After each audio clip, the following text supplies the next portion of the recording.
You're listening to TIP. Hello, everyone. Welcome to The Good Life. I'm your host, Sean Murray. My guest today is Edith Hall. She's a professor at King's College in London and the author of Aristotle's Way, How Ancient Wisdom Can Change Your Life. In this episode, you'll learn it's better to think of happiness as something we do, not something we are, why doing the right thing ethically is so important to happiness, how we all have a unique potential based on our talents, why achieving that potential, the best version of ourselves, is so important, how to make better decisions, how to handle bad luck, and the role that habit plays in achieving the good life. There is so much wisdom packed into this one. I hope you enjoy my conversation with Edith as much as I did. My friends, I bring you Edith Hall. You're listening to The Good Life by the Investors Podcast Network, where we explore the ideas, principles, and values that help you live a meaningful, purposeful life. Join your host, Sean Murray, on a journey for the life well lived.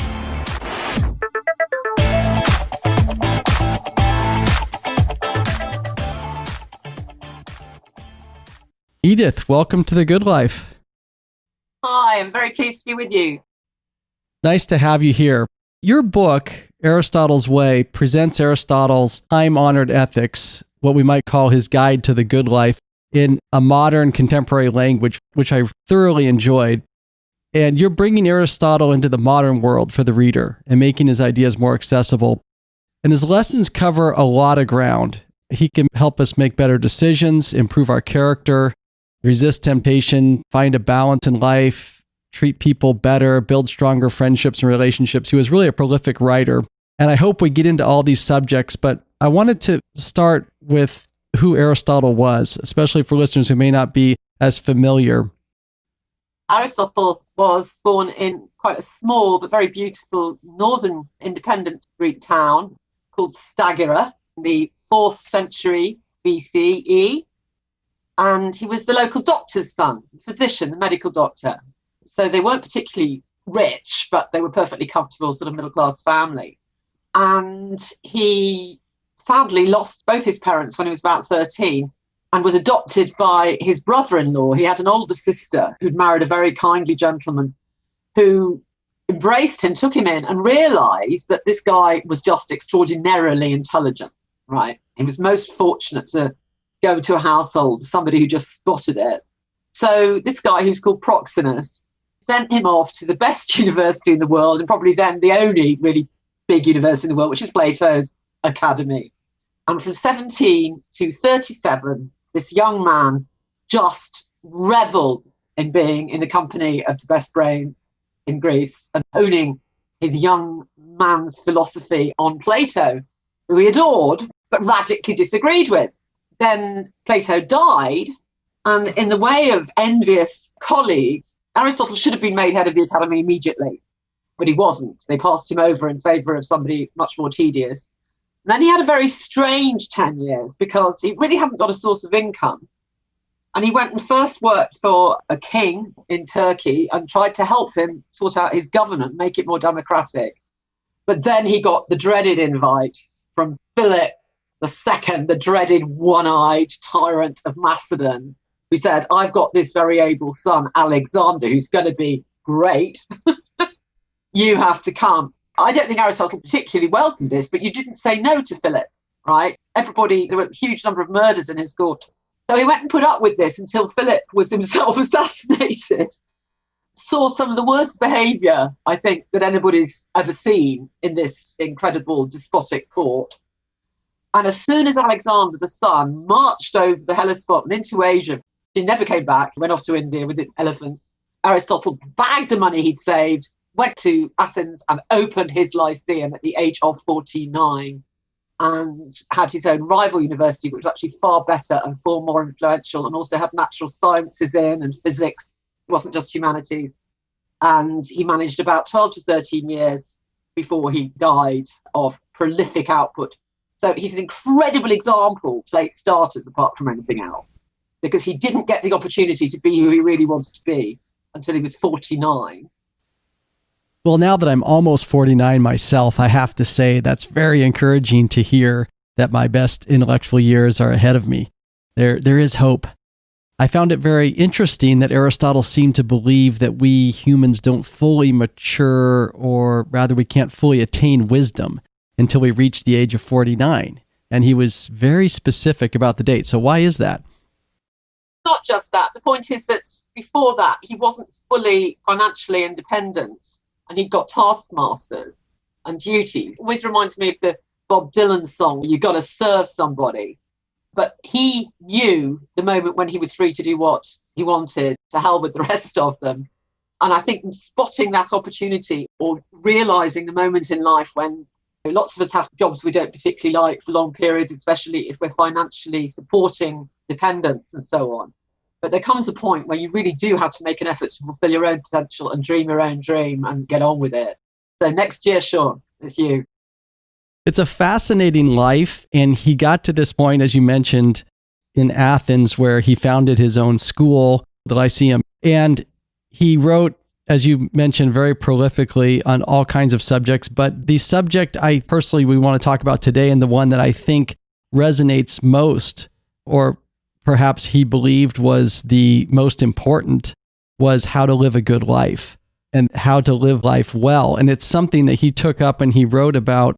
So let's talk about that, because he kind of has this way of kind of presenting ideas as almost a straw man and then kind of taking them down. Like, well, maybe happiness is a cheerful disposition, or maybe it's hedonism. So maybe kind of walk us through how he introduces this concept of happiness and how we should think about it.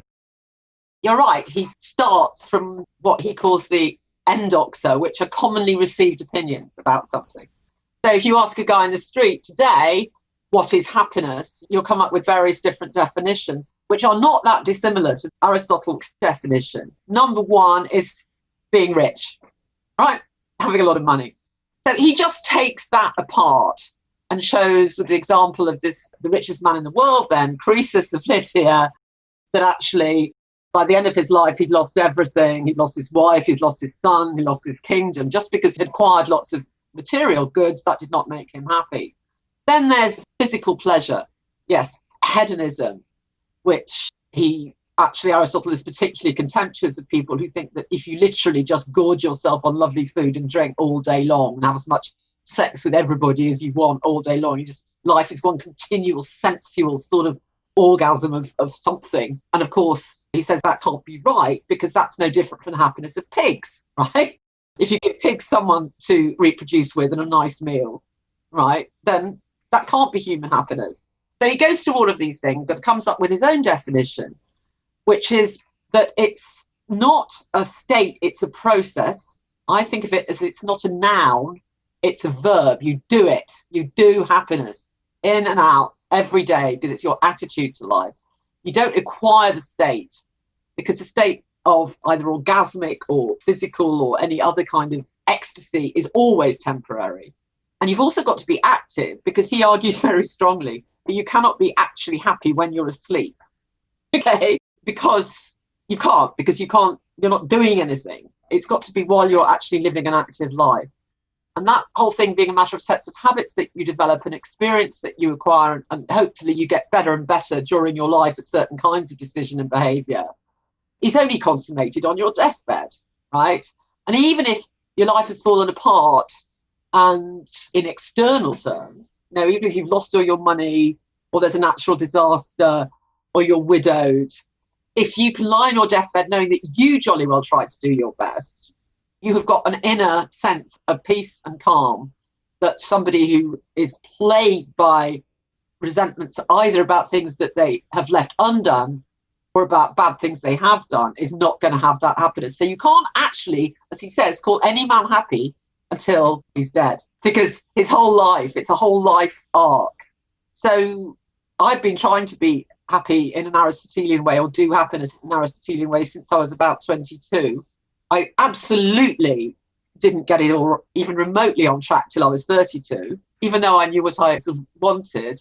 But I'm making no guarantees. I mean, if I could turn into a horrible person tomorrow and start being mean to my kids or something, then I can destroy it all. You've got to keep going.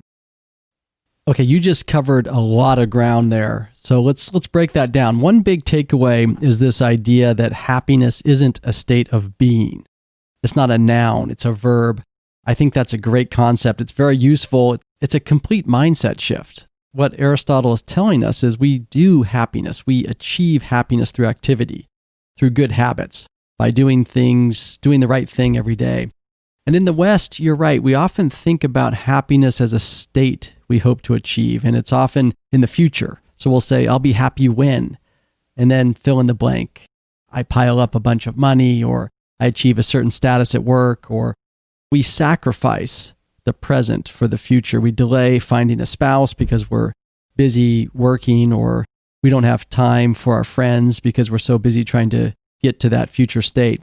But all of that is a fool's path, because if happiness is activity, it is doing, we should be doing happiness today. And that's really powerful. But let's go deeper here. If happiness is activity, then what should we be doing? I think reflection, funnily enough, although there are some terrible downsides to the confinement that's been imposed on a lot of us with this COVID-19 virus, there are three things that you can actually do much more easily if you're not having to commute to work or bustle around. One of them is spend time really working on your primary relationships. I've had very long conversations with my husband that I haven't had for years. The second is cultivating constructive leisure, right? It's very difficult for very busy people. I actually find it really hard to figure out how to use my leisure because I've worked so hard and I've raised a family at the same time. I've never had any leisure. So I'm actually having to make myself learn how to garden. I'm learning new cookery skills, very much enjoying that. I think a lot of people are doing that. But the third and most important thing is it gives you time to reflect on your life's trajectory. And I choose that word advisedly because it means taking into account the past arc, but also where it's going and what changes and modifications you might need. What dream have you left unfulfilled? What ambition have you left untried? I think that if people actually use this time to sort of focus any depressive feelings they've got into, well, what can I learn from this? It's going to be very helpful. And we don't usually get that amount of reflection time. Yeah, I think we often, in the United States and in the West, we value productivity. And there's probably a lot of good reasons for that. But I sometimes have a challenge taking time during my day just for reflection because I want to fill it with what I believe to be productive time in some sort of getting work done. And then you go through day after day of that and you realize you haven't taken the time to reflect. What do you want to have achieved between now and the point of death? It's as simple as that. And then you set out, and he uses the analogy of an outline sketch, right? You don't colour in the details, but the outline sketch. So you might have a goal, you want to write that novel, you want to finish making an incredibly beautiful garden, you have a child who you want to raise absolutely perfectly, you have a set of projects. Almost everybody has got some kind of creative talent that they haven't actually fulfilled and developed, whatever that might be. And then to become very determined about trying to get there. I was really drawn to this idea of pursuing the best version of ourselves. According to Aristotle, this is an important piece of the good life. So can you tell me more about that? We're all born with what he calls a dunamis, which is a potentiality, right? There is a potential Sean or a potential Edith that was there when we were born. And provided we're given enough of our basic needs, which are cuddles, food and education, provided nothing destructive happens, we should be able to go on and become the best possible Sean. So the idea is that you try and imagine what the best possible version of yourself could be, including ethically. You know, there's so much wisdom in Aristotle's writings. I find it a bit amazing. We don't teach this stuff to people earlier in life. I went all the way through high school and college, and I wasn't asked to read Aristotle, and I find that surprising. It is, but that's why I wrote the book, because I wanted anybody who could handle 200 pages of reasonably colloquial English prose to have these secrets, these incredible tips on making a decision, choosing a partner, planning your life. And the one that breaks my heart, I go around to an awful lot of, a day a week I spend visiting secondary schools, kids between sort of 14 and 18. And the one that really, I always think the one they're going to want is how to be persuasive, the persuasion chapter. That actually know what they all want is how to take a decision. Nobody has ever taught them how to take a decision. So they're at the complete mercy of violent emotions. So let's talk about that, because decision-making can have such a big impact on our lives. What does Aristotle teach us about decision-making? When taking an important decision, like shall I chuck my boyfriend, instead of going through Aristotle's amazing 8-step program to come to some sort of rational view, the very most obvious thing he says is you must get a disinterested counsel, right? Not uninterested, disinterested. It's very helpful teaching kids the difference between those two. If you go and talk to your best friend, it's the worst possible thing, because she will have a vested interest in whether or not you're going out with this person, because she probably wants to see more of you or less of you or something. You have to go to a professional relationship counsellor, to somebody who life will be nowhere affected. And that's just a basic rule. But the very first one is verify information, right? So say another girlfriend comes and says, I saw your boyfriend kissing someone else. Do you just act on that? Or do you go out and verify? You could start by asking him, right? So let me just sort of recap what we've covered so far. So Aristotle is saying happiness is doing. It's not being. Happiness is an activity. And the activity we should be pursuing is to become the best version of ourselves.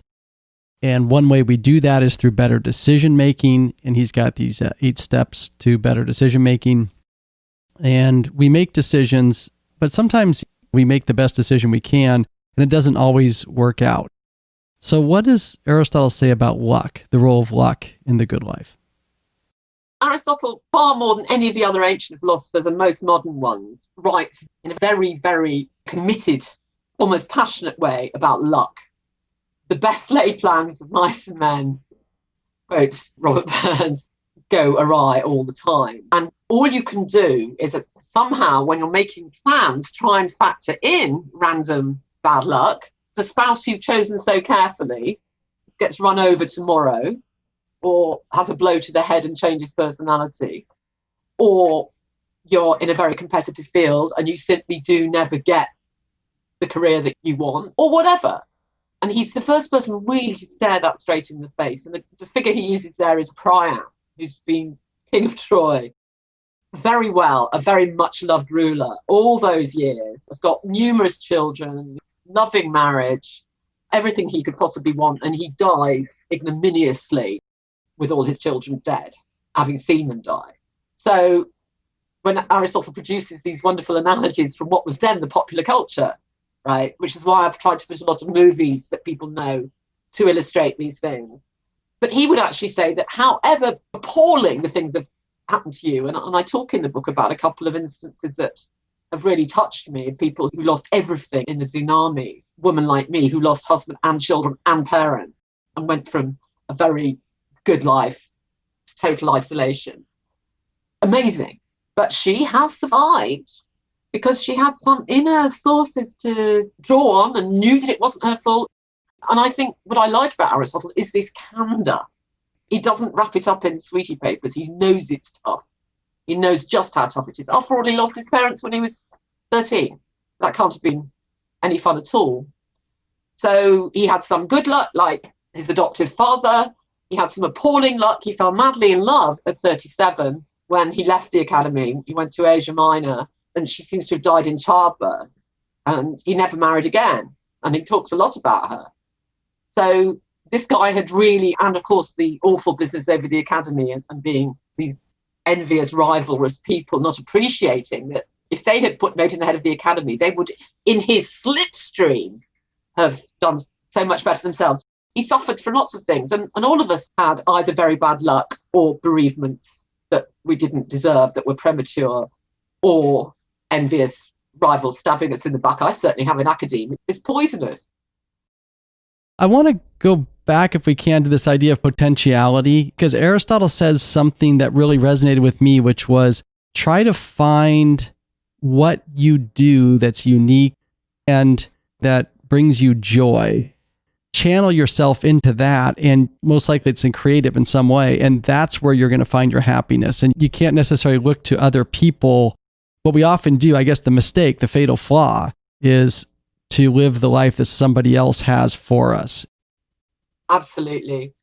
Well, Aristotle has a very modern sense that all humans are born with diverse talents. And it's actually quite amazing how, if they're reasonably well looked after and educated, in society, we do have people to fulfill every function, and happily so.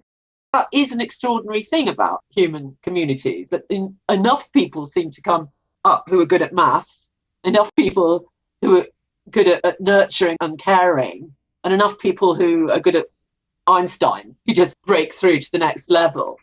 And that if those talents are spotted by carers when people are little, and people are encouraged to listen very much to themselves, I've really tried hard with my kids.